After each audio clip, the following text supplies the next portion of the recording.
Hey, Sav. Hey, Shay, and bonjour, brand connoisseurs. Welcome to the Art of Branding podcast on the Team SCG podcast network.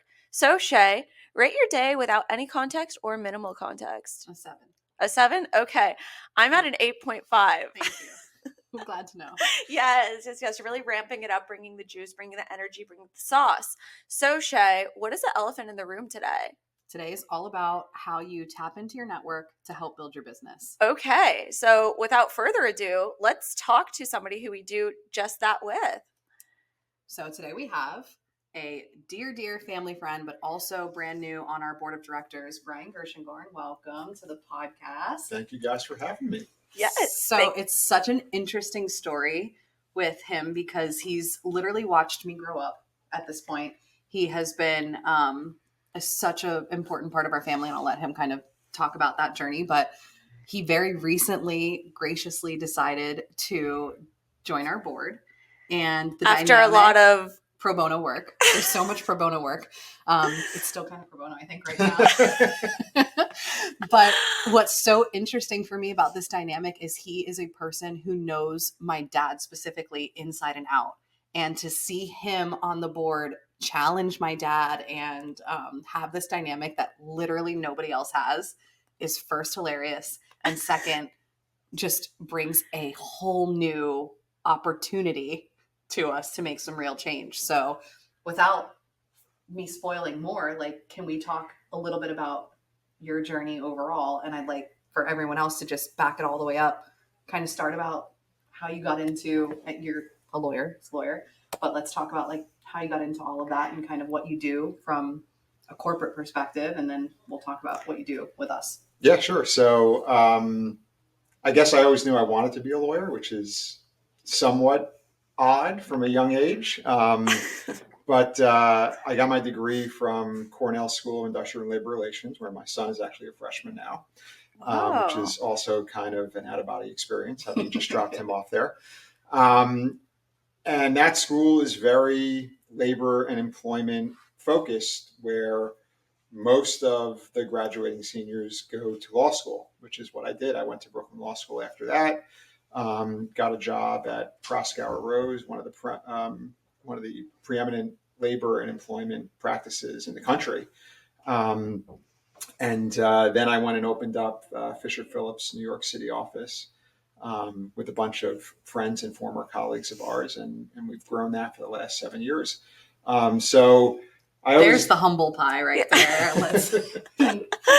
It's a huge, massive company now at this point, and I think it's kind of interesting at the level of clients that you're working with, because it's humbling for us too to see you take that expertise and apply it down to a business of our size. But what did that look like for you in building that client base and kind of continuing to step up with the tier of clients that you're working with? So it's an interesting question because we have a lot of clients who are Fortune 100, 500 clients. We have a lot of mom and pop clients because we have offices throughout the country. We're over 500 attorneys now. When I joined the firm, I think we were only about 250. So we've doubled in size basically in 7 years, which is really tremendous growth.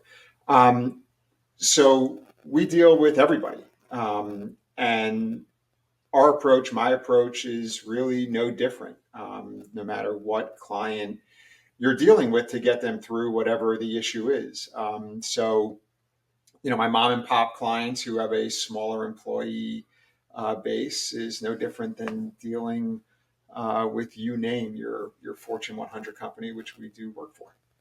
So which part of it do you love the most of the law side of what you do? For me, it's all people interaction. It really dovetails with you guys, right? Because you're so hands-on, you're family-run business, and you guys are really people-friendly individuals and an employer. I love interacting with my clients and helping them. That's what I do. That's what I take great pride in. And helping them get through whatever issue it is, no matter how big, no matter how small, and helping them understand the process, because some of it's a little daunting. And for us, it's kind of an everyday occurrence, but understanding For an individual who has to work through a problem or is personally sued in a litigation, that's a first time event for them, and it's a big event.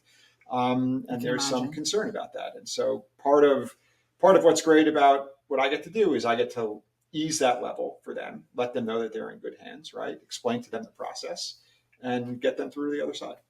So it sounds like, I mean, you started at the beginning with Fisher Phillips, but you went through this hyper growth period, which we're currently going through a hyper growth period, and obviously very different scales per se. But it's something that, like, since you have been friends with Barry for so long, like, were you able to kind of identify that, like, that we were kind of about to go on like a similar trajectory? I hope.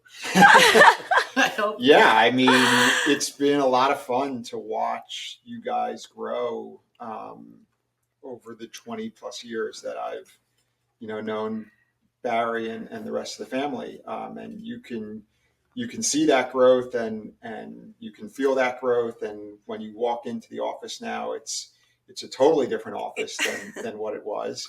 And so, being able to experience that and being on that ride has been, enjoyable as well.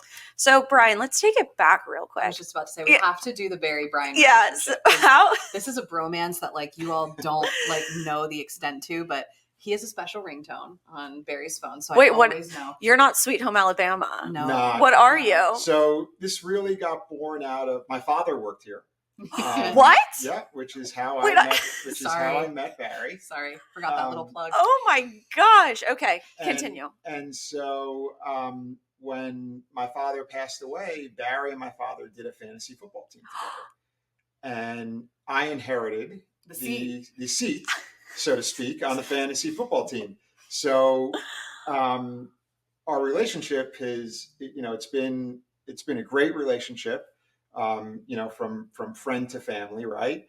But it's been centered around fantasy football, and that's kind of like what has really been the focal point of our relationship, and it's kind of why I'm down here now. Actually, is it's fantasy football time. The cup has been the glue, and it's draft. So this is like ritualistic for them. Of it's course. Every single year they do the fantasy draft. So no, don't mess with the fantasy football league. I talk to Barry every Monday morning, and we recap his Sunday performance. Then we talk about his Monday night, who he has lined up for Monday night. So I know just how enthusiastic, Barry Greenberger is about his fantasy football league. He's retiring as president of this company to go be a fake manager of whatever team they come up with. Well, I have no doubts that your father's passion for fantasy football is second to none. Well, let's hope he's successful this year. Exactly. No, you guys are actually pretty good. I'm not gonna lie. We've been very good, and funny, like intersecting of my worlds, right? Fantasy football, we love fantasy football. It's a lot of fun. The amount of time, the amount of games that we watch, just on the phone and talking throughout Thursday, Saturday, Sunday, Monday. I mean, it seems like games are on, every day now. But talk about worlds intersecting, right? Like sports, employment, or employees, are they focused on work? March Madness comes around, right? Like we always have a drop in employee productivity because of sports going on in the background. So, at every turn, going back to kind of like what I enjoy and what I do, my life intersects with what I do on a professional level because it's people related. Mm-hmm. And people do all sorts of things, good and bad. And that has an effect upon the workplace. And that's what I do. I think your mentality on that, though, drives a lot of your success, right? Because you tie everything back to not only what's happening in your personal life and the things that you enjoy, but how you can then enjoy what you're doing at work in the same way. So I think that is like actually really impactful what you said. Everything intersects. And if you don't have the mentality of everything intersecting, you're living in a compartmentalized world all the time. So it's really interesting. But Barry Brian relationship. Okay. So we called him Gersh. Gersh worked here, was part of our family for a really long time. He passed away. Brian and my dad got really close from the fantasy side of things, but it got deeper from there. I mean, you guys really started this bromance, as me and my mom call it. I mean, when Brian's in town, Brian's in town. So it's one of those things. But where did you start to insert yourself and be able to guide my dad? Because he really did over the years start to seek and want your advice in a way to help us move forward when we're stuck. And you were always so gracious about it. And like, no matter what time it was or what we needed, I mean, you were there. And I used to feel like I would feel bad. I'm like, don't call Brian about this. Like, come on, he's busy. But he calls him right away. Where did that start for you?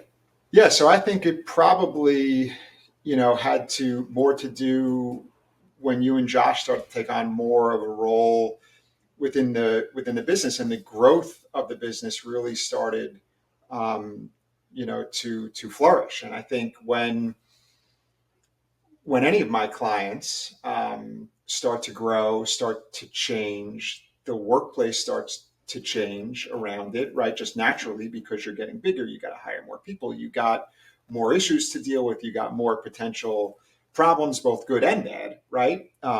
With growth. And so, while we've always been good friends, and obviously our fantasy football takes priority even within some of those calls. Of course. Always. But we get down to business as well. And so I think was able to help Barry and David help to grow and transition to the business into what it's become today, by helping just think through things, right? Like, how does the business want to handle certain things, be it, taking on new employees, taking on new projects, taking on, bigger space, all sorts of issues that companies deal with on a day-to-day basis.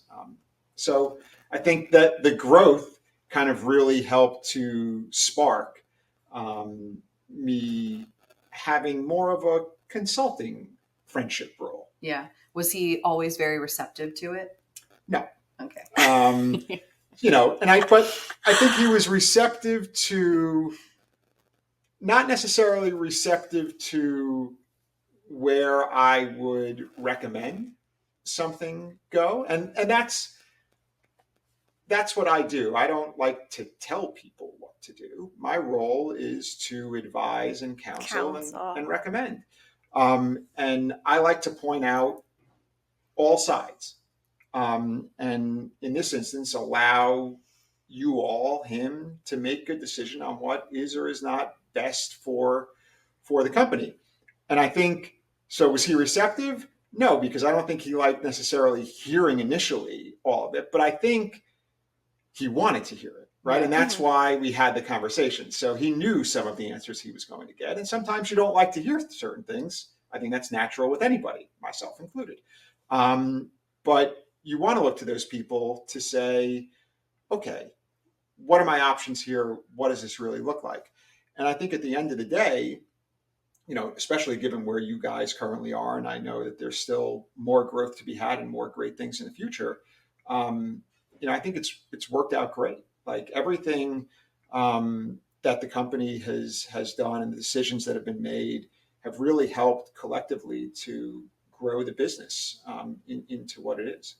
I think he gave, even if he didn't like kind of where you were going with it, your voice had this level of validity that was an outside opinion. You're not in the minutia of it all day, every day. And for me, it was really refreshing because you sit in this middle place generationally, right? Like, you kind of sometimes are on the side of me and Josh, and he helps like be this, like, he'll say it to my dad in a different way than I would be able to.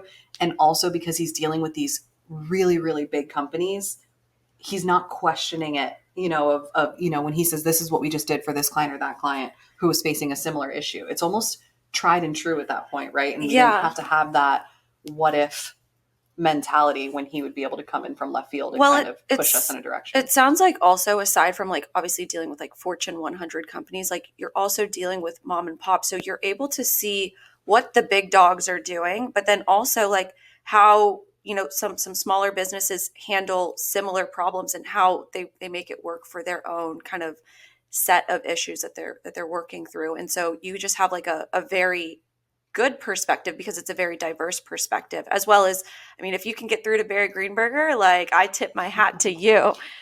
It's just the approach. The approach is like such a fun one. You know what I will say?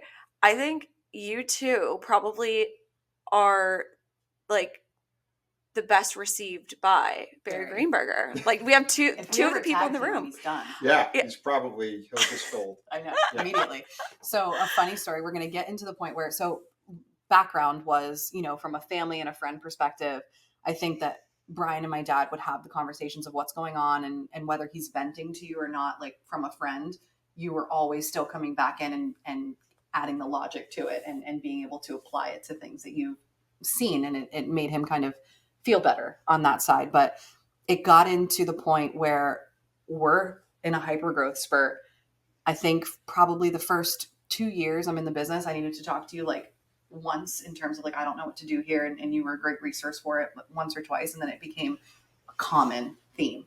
I don't know what to do about this. What do I do here? You're Brian, it's me again. The only resource that we have that has this law background. You have so much experience from an outside world perspective. And he was so quick to like, just pick up the phone, and it's 12 p.m. on a Monday. Like he's probably been in 6 meetings back to back. And my dad's like, let me just call Brian really quick. And I would just like, no, he does not want to talk to us about this. Like he's so busy. And never once did you ever have that mentality or approach. It was always just, what can I do to help? Like lay it out for me, or I'm busy right now, I'll call you back. Or Barry, I don't need you in this conversation, I'll call Shayna later. Like it was literally Definitely had some of those. That's so and good. It was just so refreshing. But fast forward to eventually I got over myself and drew up the courage to ask you to join the board. You were very kind and insistent on the fact that you didn't mind. And it's been such a refreshing piece. But I want to give a little story of the first meeting we had in our board meeting. And he asked Josh a question. And my dad answered, and he looked at my dad, and no one speaks to Barry in this way, but like he looked at my dad, he's like, that's so weird. I didn't know your name changed to Josh. It was like silence in the room. And then Josh like regroups himself and answers the question. And it was like just the first time where I was like, oh, this is going to be good. This is going to be good. So strong acquisition. I do remember that. It was fantastic. Yeah. And everybody, it's going to be remembered for a long time to come. But talk to me a little bit about you balancing out this, like, obviously you guys have a deep friendship, and obviously you have a lot of clarity around the steps that we would need to take to be able to keep moving forward.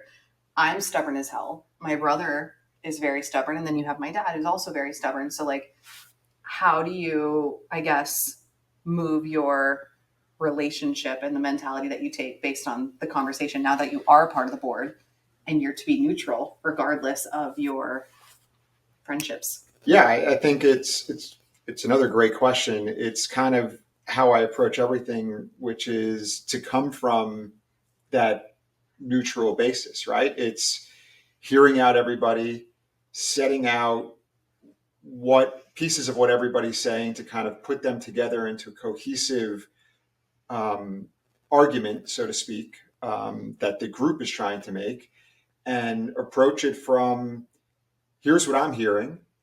Here's the 1, 2, or 3 paths that I think that we could go down. I will give my opinion as to, in that regard, as to what I think is the most prudent path and why. But again, understanding that's one person's opinion, and that's the beauty of a board at any company, organization, which is you want diverse opinions in the room. You want to be challenged in the room. I always like to say, I never want to be the smartest person in the room, right? Like you want other people to be able to look at things, raise issues, because that's how you really grow and get to the spot where you want to land. Anybody could just say yes. That's easy. Anybody could say no. That's easy. But what you really want is that diverse thought process. Wait, Shay, do you know his culture index? I don't. We have to do that. I could probably try to map it out like myself, but yeah. I would definitely be interested.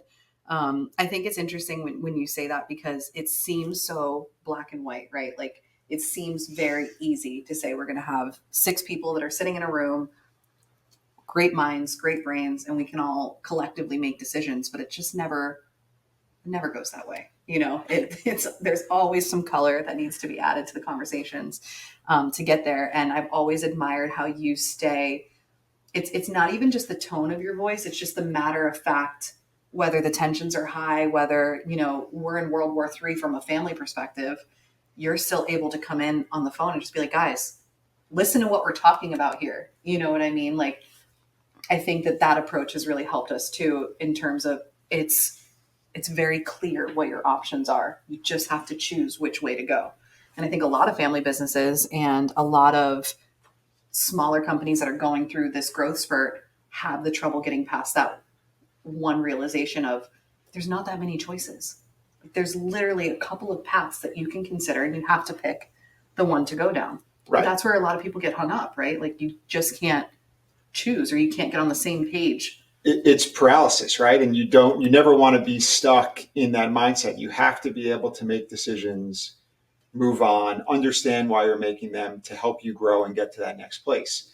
Family businesses are always an interesting dynamic on that, because it's family and it's business. And you have to find that level that allows everybody to be heard, but also to make a decision, move on. Because you, like everybody else, you're doing a lot of things, you're doing a lot of good things, and you can't get bogged down, because if you get bogged down, you're not going to be able to grow. You're not going to be able to move to that next level.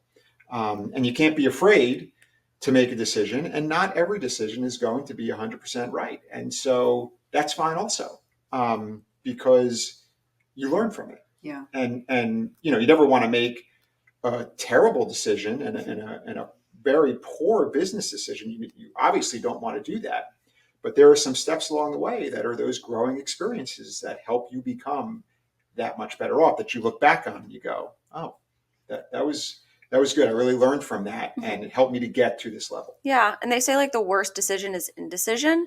And so once you decide on your decision and you stick with it, obviously there can be mistakes along the way, but that's where the experience comes from. And I'm sure that you see that time and time again. And so when you're in these like boardrooms, it's kind of like, okay, like let's cut the emotion out, which this is, we have an emotional group here. we have an emotional group, but like you're able to then be a bit more of a voice of reason, which is probably why like you are obviously very good at what you do, but And very well deeply, received by deeply, us. yeah, exactly, deeply respected in this room. And I think that's really, really impressive. Quick question for me personally. Obviously you have a lot going on, and I know Barry has told me from the past that you are a wellness nut. Could you provide us with some of your like wellness tips, tricks that keep you sane, because you have so much going on and you're juggling a million things at a time? So my biggest thing, I started this in law school, was running, and I run marathons. Love. And so I don't want to say every day, but I don't know, 350 days out of the year, I will run. I heard you're no fun during the day if you don't get your run in.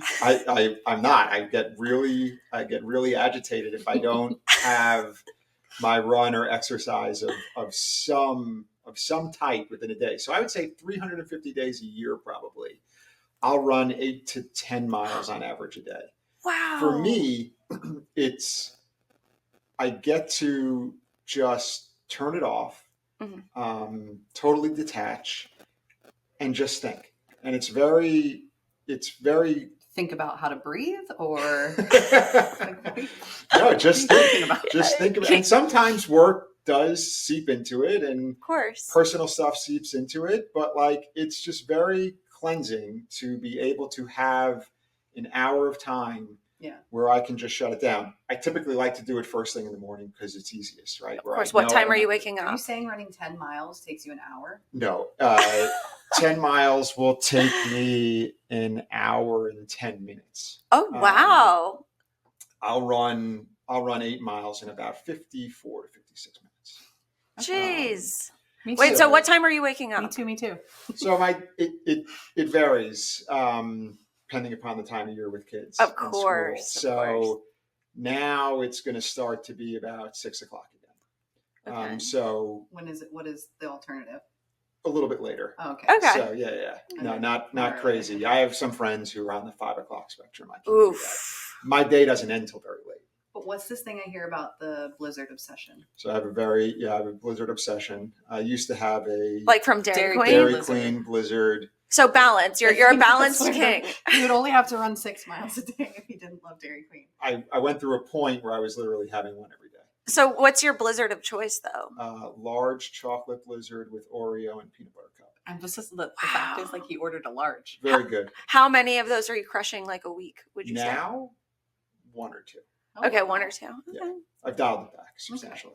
Dialed out Of course, of course. Before we have to wrap up, what I would ask is, like, what advice would you give to, you've seen us go through it at this point, not only when we actually leaned into you from a business perspective, but on the friendship, family side, all of the things. You've seen us go through what we've gone through.